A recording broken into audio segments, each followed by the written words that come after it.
Hi! Hello! Welcome to the legal stories.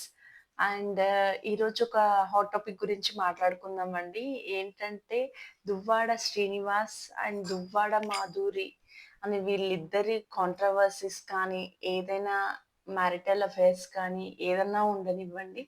Because ఎలా అంటే, దువ్వాడ మాధురి అనేది ఎప్పుడొస్తుందండి పేరు? ఎప్పుడైతే మ్యారేజ్ అవుతుందో అప్పుడొస్తుంది. బట్ బిఫోర్ దట్ వీళ్ళు పెళ్లి అవ్వకముందే వీళ్ళ నేమ్స్ పెట్టుకొని ఇలా కపుల్స్‌గా అండ్ లివింగ్ రిలేషన్‌షిప్‌లో ఉంటూ అయినా మ్యారేజ్ అయిందో లేదో మనకు తెలీదు. బికాజ్ వాళ్ళు ప్రస్తుతానికి లివింగ్ రిలేషన్‌షిప్‌లో ఉన్నామనే చెప్తున్నారు. But as per law point of వ్యూలో ఇది ఎంతవరకు కరెక్ట్? ఇలా చూసి చాలామంది ఇన్‌స్పైర్ అయ్యి వేరే వాళ్ళు ఇలాంటి స్టెప్స్ తీసుకుంటే వాళ్ళకి జరిగే నష్టం ఏంటి? లా ఎంతవరకు వీళ్ళను స్టాప్ చేయగలుగుతుంది అంటే, ఒక పాయింట్ ఆఫ్ వ్యూలో చెప్పాలి. ఏంటంటే, ఇప్పుడు లా ప్రకారం మనము ఎప్పుడైతే హస్బెండ్ అండ్ వైఫ్ అయిన తర్వాత, మీరు ఫస్ట్ వైఫ్‌కి డైవర్స్ ఇవ్వకుండా సెకండ్ వైఫ్ దగ్గరికి వెళ్తే, ఆర్ ఎల్స్ లివింగ్ రిలేషన్‌షిప్‌లో ఉన్నా సరే, అది చాలా రాంగ్ అవుతుంది. అండ్ ఆల్సో మీ ఫస్ట్ వైఫ్ మీ మీద కేస్ పెట్టే ఛాన్సెస్ కూడా ఉంటుంది. ఇప్పుడు కూడా మనకు ఎగ్జాంపుల్ ఇక్కడ జరుగుతుంది అదే అండి. ఆల్రెడీ తన పైన కేస్ పెట్టారు. అండ్ ఏంటంటే కొన్ని కోర్ట్స్‌లో రన్నింగ్ అవుతుంది. వాళ్ళ దువ్వాడ శ్రీనివాస్ ఏమో తనకు తన ఫస్ట్ వైఫ్ వద్దు.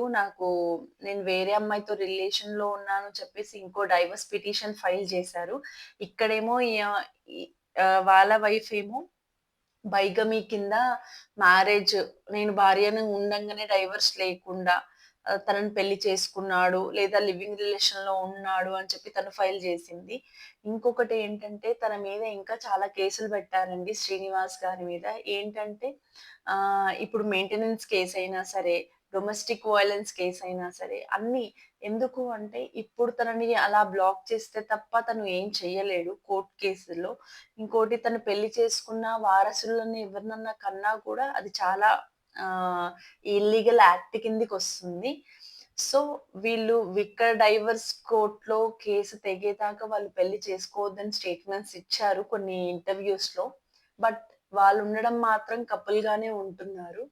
సో, ఇక్కడ మనకు జరుగుతుందేంటంటే, ఇక్కడున్న వీళ్ళిద్దరు పిల్లలు ఎంతవరకు కోర్ట్ వాళ్ళకి హెల్ప్ చేస్తుంది అంటే, వాళ్ళ పెళ్ళిళ్ళయ్యేదాకా అండి, ప్లస్ వాళ్ళ ప్రాపర్టీస్ కూడా 50% ఆర్ 70-80% అనేది డెఫినెట్‌గా తను వాళ్ళ డాటర్స్‌కి ఇవ్వాలి. తన వైఫ్‌కి ఇవ్వాలి. ఇలాంటి డెసిషన్స్ తీసుకునే ముందు చాలా జాగ్రత్తగా ఉండడం చాలా బెటర్. ఎందుకంటే ఇప్పుడు అతనికంటే ప్రాపర్టీస్ ఉన్నాయి. తనకు షేర్ ఇస్తున్నాడు. అదే ఒక కామన్ మ్యాన్ చేస్తే ఇవన్నీ ఏది చూడరు. డెఫినెట్‌గా లా ప్రకారమే వెళ్ళాల్సొస్తుంది.